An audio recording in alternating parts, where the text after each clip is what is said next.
2021 GMC Yukon and Yukon XL First Look.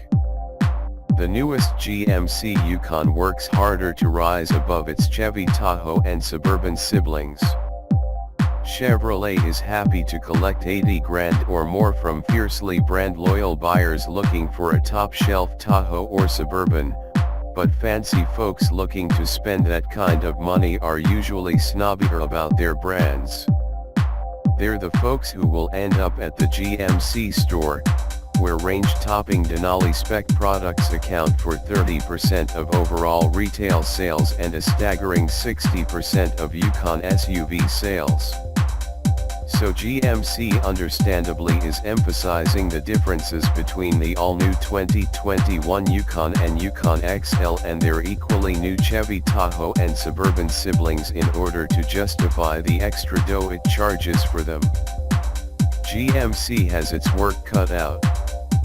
The Yukons share their architectural upgrades with their recently introduced Chevy twins, the most important of which include a switch, at long last, to an independent rear suspension, the delayed availability of a 3.0-liter inline-six turbo diesel engine, some months after launch, and a top-shelf suspension option featuring air springs and magnetic ride shocks. The Yukon's standard 5.3-liter V8 is similarly shared with the Chevys, as is its optional 420 HP 6.2-liter V8 and the aforementioned diesel. A 10-speed automatic transmission is standard across the line. Dimensional increases are also mostly shared, meaning the shorter Yukon gains 4.9 inches in wheelbase, 6.1 inches in length, 10.1 inches in third-row legroom, and huge gains in cargo space, up 67% behind the third row and 30% overall.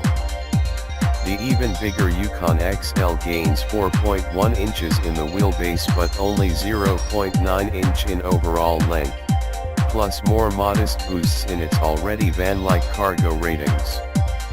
It would seem as if General Motors designers have calmed down their pens somewhat since turning out the latest Chevy Silverado, the first of the spate of new generation trucks that includes the new Tahoe, Suburban, and these GMCs. The Yukon's base is relatively simple and clean compared to the more contrived Tahoe Suburban's mug and light years better looking than the somewhat Transformers-like Silverados. The Yukon's styling alone, then, might be worth whatever premium GMC charges over an equivalent Chevy.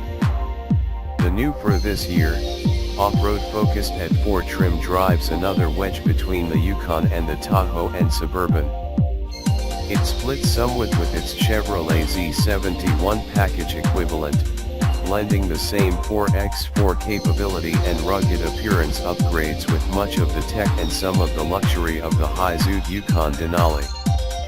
GMC even carves up the at4's unique front fascia so that when the truck is equipped with the air suspension and raised to its off-road height, 2 inches up from nominal, there is clearance for nearly 32 degrees of approach angle.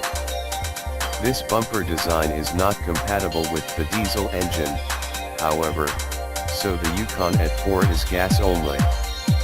Another key GMC only feature? The electronic limited slip rear differential, which collaborates with the GMC's active response 4WD system to better apportion torque side to side as well as front to rear and benefits from GMC-specific electronic integration of these systems with the vehicle drive modes.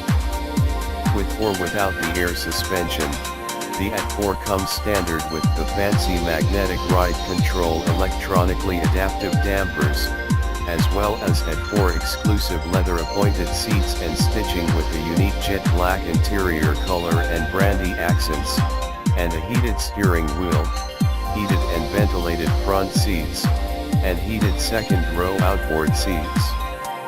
Less distinguished, at least compared to the Tahoe Z71, at4 equipment includes a 2-speed transfer case, 20-inch Goodyear all-terrain tires, traction select system with off-road mode, hill descent control, and skid plates.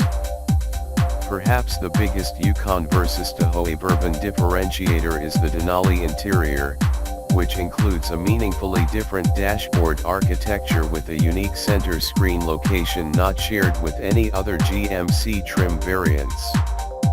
Nor does it have an equal in the Chevrolet's High Country dashboards, which architecturally are shared with lesser Tahoe and Suburban trims. The designers were going for a classy mid-century modern motif with the Denali's innards, which are also offered in 4 color schemes: jet black, and brownstone, very dark ash gray and walnut, light shale, and teak, and trimmed with genuine wood. The Denali interior also gets a 15-inch color head-up display and a power-sliding front center console that can motor rearward into the space where the middle second-row passengers' legs are supposed to go, bringing its rear cup holders closer to the captain's chair passengers.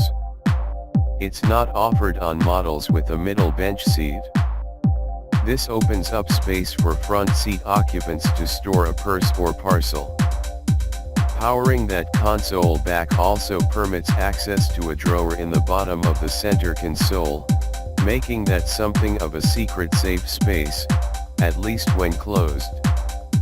Chevrolet will eventually get this feature, too, but GMC is announcing it because more GMC Yukons will be equipped with it, given the whole Denalis are popular thing. GMC dresses up the Denali's exterior with a galvano chrome grille, now allegedly configured to include over 10,000 individual reflective surfaces.